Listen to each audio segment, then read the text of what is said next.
Hi കൂട്ടുകാരെ, പുതിയൊരു വീഡിയോയിലേക്ക് നിങ്ങൾക്ക് എല്ലാവർക്കും സ്വാഗതം. നമുക്കിന്ന് കുറച്ചധികം ചാളമീൻ കിട്ടിയിട്ടുണ്ട്. ഞാൻ അതിൽ നിന്നും കുറച്ച് ചാളമീൻ എടുത്ത് അവിക്കാനാണ് പോകുന്നത്. അതിലേക്ക് 2 സവാള അരിഞ്ഞത് ചേർത്ത് കൊടുക്കാം. അതിനുശേഷം 2 ഇരുമ്പൻ പുളി അരിഞ്ഞത് ചേർത്ത് കൊടുക്കാം. അതിനുശേഷം ഇതിലേക്ക് ആവശ്യമായത് ഉടങ്കല്ലി മുളകാണ്. നല്ല മണത്തിനും രുചിക്കും വേണ്ടിയിട്ടാണ് ഈ മുളക് തന്നെ ചേർത്ത് കൊടുക്കുന്നത്. ഈ മുളക് 2 എണ്ണം ചെറുതായിട്ട് അരിഞ്ഞ് ചേർത്ത് കൊടുക്കാം. ഈ മുളക് കയ്യിലാകാതെ നോക്കണം. കയ്യിലായാൽ നല്ല നീറ്റലുണ്ടാകും.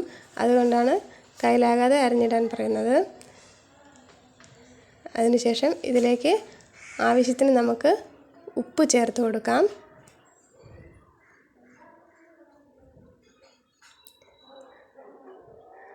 അതും കൂടി കഴിഞ്ഞാൽ ഇതിലേക്ക് ആവശ്യമായി കുറച്ച് വെള്ളം ഒഴിച്ചു കൊടുക്കാം. അതിന് മുന്നേ ആയിട്ട് ഇതെല്ലാം കൂടെ മിക്സ് ചെയ്ത് ഒന്ന് യോജിപ്പിക്കണം. അതിനുശേഷം നമുക്ക് വെള്ളം ചേർത്ത് കൊടുത്താൽ മതിയാകും.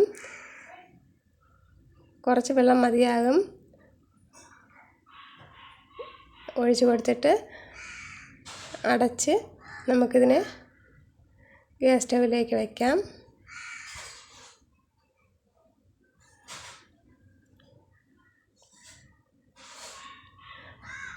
ഗ്യാസ് സ്റ്റൗവിലേക്ക് വെച്ച് 10 മിനിറ്റ് കഴിഞ്ഞതിന് ശേഷം നമുക്കിത് തുറന്ന് നോക്കാവുന്നതാണ്. ഹൈ ഫ്ലെയിമിലാണ് തീ വച്ചിട്ടുള്ളത്. ഇപ്പോൾ 10 മിനിറ്റ് കഴിഞ്ഞിട്ടുണ്ട്. നമുക്കിതൊന്ന് തുറന്ന് നോക്കാം. നന്നായിട്ട് മണം വരുന്നുണ്ട്. മുളകിൻ്റെയും സവാളയുടെയൊക്കെ നല്ല മണം വരുന്നുണ്ട്. ഇപ്പോൾ കണ്ടില്ലേ, ഈ ഒരു പരുവത്തിലാണ് ഇതിരിക്കുന്നത്. ഇപ്പോൾ തന്നെ നന്നായിട്ട് വെന്തിട്ടുണ്ട്. പക്ഷേ കുറച്ചുകൂടെ വറ്റാനുണ്ട്. കുറച്ചുകൂടെ നന്നായിട്ട് വറ്റിയതിന് ശേഷം നമുക്കിത് അടുപ്പിൽ നിന്ന് വാങ്ങാവുന്നതാണ്.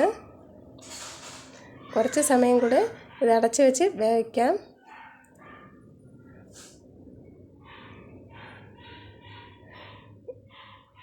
ഇനി നമുക്കൊന്ന് തുറന്ന് നോക്കാം. ഇപ്പോൾ നന്നായിട്ട് വറ്റിയിട്ടുണ്ട്. ഇതിപ്പോൾ മതി. ഗ്യാസ് ഓഫ് ചെയ്യാൻ നമുക്ക് അടുപ്പിൽ നിന്ന് ഇതിനെ വാങ്ങി വയ്ക്കാവുന്നതാണ്. മരച്ചിനിയുടെ കൂടെയും ചോറിൻ്റെ കൂടെയും ഒക്കെ കഴിക്കാൻ നല്ല ടേസ്റ്റുള്ള ഒരു മീനാണിത്. ഈ സവാളയുടെയും മുളകിൻ്റെയും ഇരുമ്പൻ പുളിയുടെയൊക്കെ ടേസ്റ്റ് ആ മീനിൽ നന്നായിട്ട് ഇറങ്ങിയിട്ടുണ്ട്. മരച്ചിനിയൊക്കെ അവിക്കുമ്പോൾ ഇതുപോലെ ചാളയും കൂടെ അവിച്ച് വെച്ച് കഴിക്കാൻ നല്ല ടേസ്റ്റുള്ളതാണ്.